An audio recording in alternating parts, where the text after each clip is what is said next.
Hey, hi everyone, this side Kapil. I welcome you all on CDS Nexus.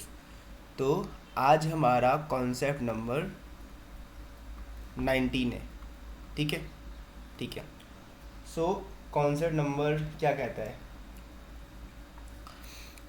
ये मेरा circle है. ठीक है. ठीक है. वाह, क्या सर्कल बनाया है. यहाँ पे दो कॉर्ड है. ये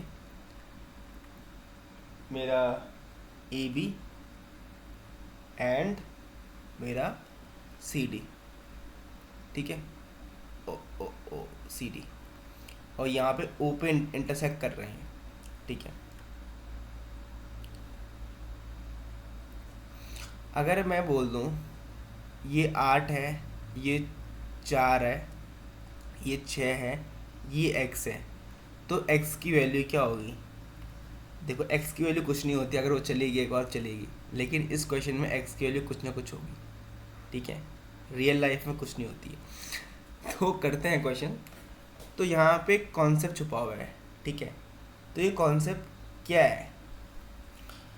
अब आपको पता है कि ये मेरा सर्कल है. ठीक है. ये मेरी क्या है? आर्क. ठीक है. अब इस आर्क से मैं यहाँ पे सेंटर पे एंगल डालता हूँ और इसी आर्क से मैं यहाँ पे डालता हूँ. ठीक है. तो मुझे पता है ये 2 थीटा होता है और ये क्या होता है? थीटा. ठीक है. फिर यहीं से अगर यहाँ पे डाल दूँ, ये भी क्या होगा? थीटा होगा. डाल दूँ, ये भी कितना होगा? मेरा थीटा होगा. ठीक है. ठीक है. ये भी हमारी थ्योरम होती है, बस मुझे नाम नहीं पता, इस थ्योरम का नाम भूल जाता हूँ मैं. लेकिन इन मैथमेटिक्स हमको इम्प्लीमेंटेशन आना चाहिए, हमको कॉन्सेप्ट आना चाहिए, बाकी नाम से हमें क्या करना. ठीक है. ठीक है. अब देखो यहाँ पे सेम चीज़ मैं यूज़ कर सकता हूँ. ये यहाँ पे ये आर्क है. तो देखो ये सेम सेगमेंट में एंगल क्या है? सारे सेम है. तो ये एंगल भी क्या होगा? थीटा होगा. और ये एंगल भी क्या होगा? मेरा थीटा होगा. ठीक है. ठीक है. अब ये एंगल इक्वल टू क्या होगा? ये एंगल मेरा वर्टिकल अपोजिट एंगल. तो यहाँ पे मैं क्या कर सकता हूँ? यहाँ पे मैं इन दो ट्रायंगल को सिमिलर प्रूफ कर सकता हूँ. ठीक है. इसको और इसको मैं सिमिलर प्रूफ कर सकता हूँ. ठीक है. तो अगर मैं सिमिलर प्रूफ करूँगा तो मैं क्या बोलूँगा कि triangle A O C similar to A D के बराबर है, डी ओ के बराबर, और ये बी. तो मुझे पता है कि अगर दो ट्रायंगल आपस में सिमिलर होते हैं तो क्या होता है? इनकी करस्पॉन्डिंग साइड का रेशियो सेम होता है. तो यहाँ से A O upon O D, O C upon O B और ए सी अपॉन डी बी. ठीक है. ये आ गया. तो यहाँ से देखो एक चीज़ मिलेगा मुझे. क्या? ए ओ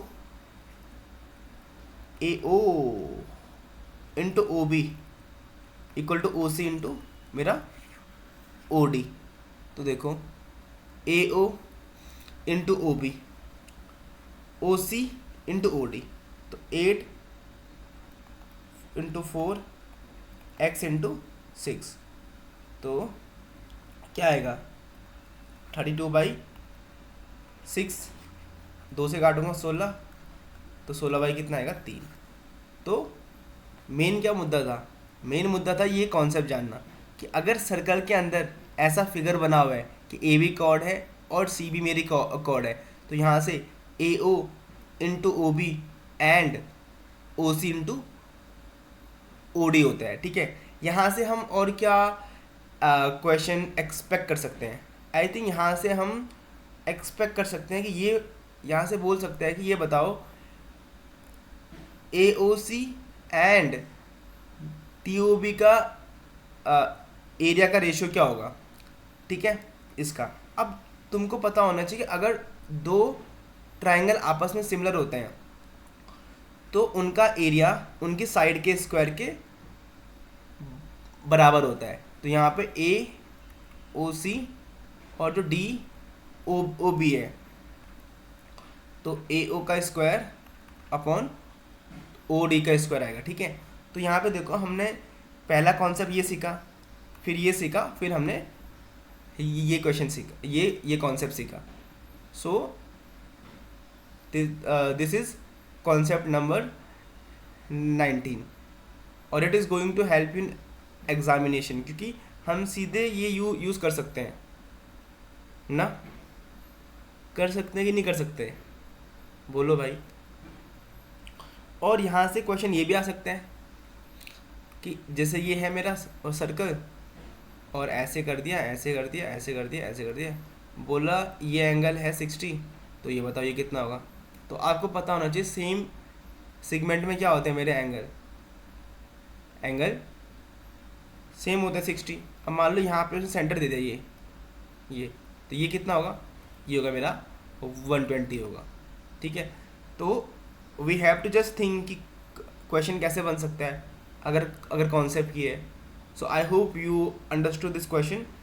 कॉन्सेप्ट, इसमें क्वेश्चन नहीं डाला है मैंने, बस मैंने कॉन्सेप्ट ही डाला है, बिकॉज छोटा सा कॉन्सेप्ट था तो आई थॉट कि क्या डालना है इसमें question. So I hope you will able to grab this concept. So that's all for today.